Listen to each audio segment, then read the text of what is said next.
क्या आप मुंब्रा में प्रॉपर्टी देख रहे हो? तो मैं आपको बताऊंगा किस तरीके से आप 1 BHK, 2 BHK, 3 BHK, 4 BHK चाहे शॉप ले सकते हो। फिलहाल हमारा जो लोकेशन है वो शील थाना की तरफ है। यहाँ से आपको कटाई नाका का एरोली ब्रिज हो गया, या आपको मेट्रो स्टेशन हो गया, या आपका बुलेट ट्रेन स्टेशन हो गया, सारी चीज़ आपको वॉकिंग डिस्टेंस से मिल जाएगी। स्कूल, हॉस्पिटल, कॉलेज और आपके एमिनिटीज के लिए स्विमिंग पूल तक यहाँ पे अवेलेबल है। यहाँ पे ऑफर डिस्काउंट बहुत अच्छे चल रहे हैं, 10% डाउन पेमेंट एंड 90% आपको लोन तक फैसिलिटी अवेलेबल है। तो ज़्यादा जानकारी के लिए इस नंबर पे कॉल करें, और अगर कॉल बिजी आए तो व्हाट्सएप करें।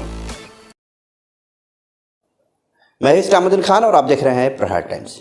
आज सुबह के वक्त मुंब्रा शहर में उस वक्त एक सनसनी फैल गई जिस वक्त शमीम खान के ऑफिस के बाहर बंदूक मिलने की खबर सामने आई। शरद पवार एनसीपी गुट के कलवा मुंब्रा के अध्यक्ष शमीम खान, जो राजनीति में एक बड़ा नाम है और एक बड़े बिजनेसमैन भी हैं, ऐसे में सवाल उठ रहा है कि आखिर शमीम खान के ऑफिस के बाहर बंदूक किसने रखा और क्यों रखा, वजह क्या रही। हम शमीम खान से ही बात करेंगे। शमीम भाई, आप एक राजनीति में भी बहुत बड़ा चेहरा हैं और आप एक बहुत बड़े बिजनेसमैन भी हैं। जिस तरह से आज आपके ऑफिस के बाहर गोनी में लपेट कर रखा हुआ बंदूक मिला है, क्या लग रहा है आपको कि कौन लोग हैं वो रखे हैं, किस तरह की षड्यंत्र हो रही है? आज मॉर्निंग में मुझे मेरे असिस्टेंट रफ़ी मुल्ला जी का कॉल आया और उन्होंने बताया कि भाई पार्टी ऑफिस के बाहर, यानी शटर के बाहर जहां हमारा बैनर लगा हुआ है, बोले उसके नीचे एक गोनी में कुछ लपेट के उसमें कुछ सामान रखा हुआ है और एक डब्बे के अंदर कुछ गोनी में लपेट करके कुछ बंदूक रखी हुई है। तो मैं तुरंत अपने घर से निकला और पुलिस को इत्तला किया और यहाँ के हमारे कुछ गोपनीय डिपार्टमेंट के ऑफिसर्स और क्राइम ब्रांच के क्राइम के हमारे जो सीनियर साहब हैं, वो तमाम लोग मेरे पार्टी ऑफिस पहुँचे और मैं ख़ुद वहाँ मौजूद था। उसके बाद हमने ये देखा कि वो एक तरह की एक मतलब पूरा गोनी में लपेट करके जैसे हमको बताया गया था उस तरीके से गन थी और जो ओपन भी रखी हुई थी, थोड़ा बहुत दिख रहा था, वो भी दूसरे डब्बे के अंदर वो भी गन थी।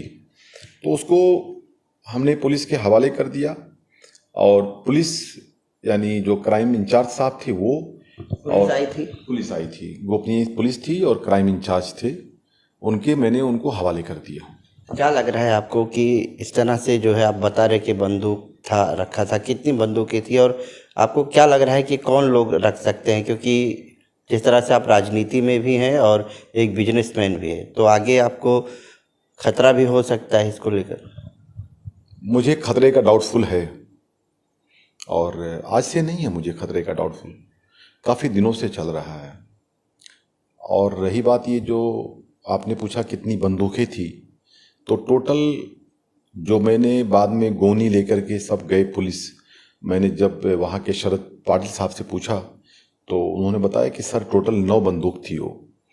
और उसके बाद मेरा यही कहना है इस्लामुद्दीन भाई कि ज़िंदगी और मौत का निगहबान तो खुदा है। अगर मेरी मौत अल्लाह को मंजूर होगी तो उसे कोई रोक भी नहीं सकता है, लेकिन अगर नहीं होगी तो मुझे कोई मार भी नहीं सकता। लेकिन मैं आपके माध्यम से एक बात कहना चाहता हूँ कि मुझे डराने वाली ये जो बातें हो रही है ना, बहुत गलत हो रही। मुझे ऐसा लगता है, जैसे भी आपने कहा कि आपका एक बिजनेस में अच्छा नाम है, अच्छा बिजनेस करते हैं, एक आप सामाजिक आदमी हैं, तो ठीक है, मैं राजनीति मेरे शौक, मैं मेरे कुछ ऐसा इसके लिए नहीं करता हूँ कि मुझे कॉरपोरेटर्स बनना है, मुझे एमएलए बनना है, मुझे एमपी बनना है। मैं बस एक तरह से सोशल में रह करके अपनी आवाम की खिदमत करने का पूरा काम करने की कोशिश करता हूँ। आपने सीसीटीवी फुटेज वगैरह सब पुलिस को सौंपा है? मैंने पूरा सीसीटीवी कैमरे में जो रिकॉर्डेड था वो मैंने पूरा पुलिस के हवाले कर दिया है। और पुलिस ने क्या कहा है कि बंदूक को लेकर? मैंने बात किया इसके रिलेटेड। तो पुलिस ने क्या बंदूक को लेकर क्या बताया? कुछ सीसीटीवी में कुछ दिखाई दिया, कोई नजर आया? मैंने बात किया सीनियर इंचार्ज साहब से, और मैंने डीसीपी साहब से बात भी किया। उन्होंने कहा है कि हम इसके ऊपर पूरी जांच करेंगे, पूरी इसकी इंक्वायरी करेंगे, और मैंने उनसे ये भी कह दिया है कि सर मुझे ऐसा लगता है कि ये कोई बहुत बड़ा षड्यंत्र मेरे खिलाफ रचा जा रहा है, वो कोई भी कर रहा होगा। मुझे किसी एक पे डाउट है, लेकिन मैं आपके माध्यम से नाम लेके बोलना नहीं चाहता हूँ। मैं बहुत जल्द कमिश्नर साहब को ख़त लिखने वाला हूँ कि मुझे एक शख्स है जो परेशान करता है। ऐसा लगता है कि मेरे खिलाफ ये षड्यंत्र है और कहीं ना कहीं मुझे दबाने की, मुझे डराने की कोशिश की जा रही है, लेकिन मैं इन चीज़ों से डरने वाला नहीं हूँ। तो हम बता दें कि 7:30 बजे वहाँ पे कोई गाड़ी आई, 3 लोग उतरे, सीसीटीवी कैमरे में रिकॉर्डेड है। गाड़ी से उतर करके लाके सामान नीचे रख करके वहाँ से फिर चले गए। पहले वो लोगों ने गोनी रखी, फिर बाद में कार्टून रखा, उसके बाद वो लोगों ने एक कुछ छोटा सा बैनर टाइप का रखे, फिर वहाँ से बैनर को उठा लिए, और यानी बैनर ऐसा कुछ था दिख रहा है, उसमें कुछ क्लैरिटी नहीं आ रही है। हमने सब दे दिया है पुलिस को, और पुलिस उसकी जांच। पुलिस ने बंदूक को लेकर क्या बताया कि कौन सी बंदूक है, वो कैसी बंदूक है, पुलिस ने किस चीज़ में इस्तेमाल आती है? शमीम भाई, वो ओरिजिनल नहीं है, लेकिन वो डुप्लीकेट यानी गन है।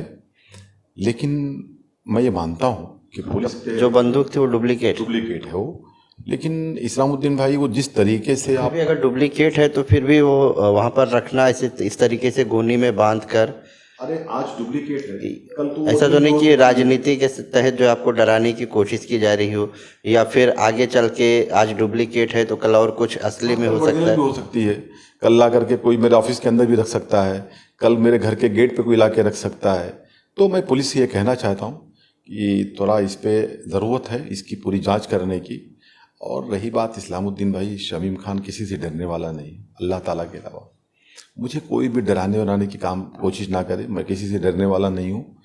बस मेरा एक शौक़ है, मैं अपनी कौम के लिए और अपनी मिल्लत के लिए और अपने शहर के लिए मैं हमेशा खादिम बन करके काम किया हूँ, और आने वाले वक्त में भी करता रहूँगा। इसमें कुछ किसी को सोचने की ज़रूरत नहीं है कि मेरे को गोनी में डाल करके दिखाना, डराना, धमकाना, ये सब। मैं उत्तर भारत से बिलोंग करता हूँ इस्लामुद्दीन भाई। मैं इन सब चीज़ों को बचपन में भी देखा हूँ, गांव के मेले में भी देखा हूँ ऐसी गन को। तो मेरा ऑफिस तो कोई गांव का मेला नहीं है कि गांव के वहाँ ना कोई ऐसा मेला लगा हुआ था सुबह 7:30 बजे। तो ये सब षड्यंत्र है, और मैं कानून पे यकीन करता हूँ। आपको कितने बजे पता चला? 9:30 बजे जी, मुझे 9:30 को मालूम पड़ा इसके रिलेटेड। मैं कानून पे भरोसा रखता हूँ। तो आपने सुना कि आज 29 फरवरी थी, और 29 फरवरी के सुबह में ही करीब 6:30 बजे के आसपास जो है बताया जा रहा है कि वहाँ ये रखा गया। जिस तरह से शमीम भाई ने बताया कि सीसीटीवी फुटेज में जो दिखाई दे रहा है उसी के अनुसार, और वो फुटेज मुमरा पुलिस को दे दी गई है, और पुलिस भी आई थी वहाँ पर। जो भी वहाँ पर बंदूक मिली है, बताया जा रहा है कि 9 बंदूक है जो गोनी में लपेटी हुई थी, पुलिस ने उसे भी जब्त कर लिया। हालांकि पुलिस ने बताया है कि ये बंदूक डुप्लीकेट है, लेकिन फिर भी इस पर सवाल उठ रहा है कि आखिर ये बंदूक डुप्लीकेट है, फिर भी वहाँ किस उद्देश्य से रखा गया, कौन रखा, क्योंकि ऐसे तमाम सवाल जो है शमीम खान की तरफ से उठाए जा रहे हैं, और पुलिस ने इन्हें आश्वासन दिया है कि इसकी तहकीकात भी की जाएगी।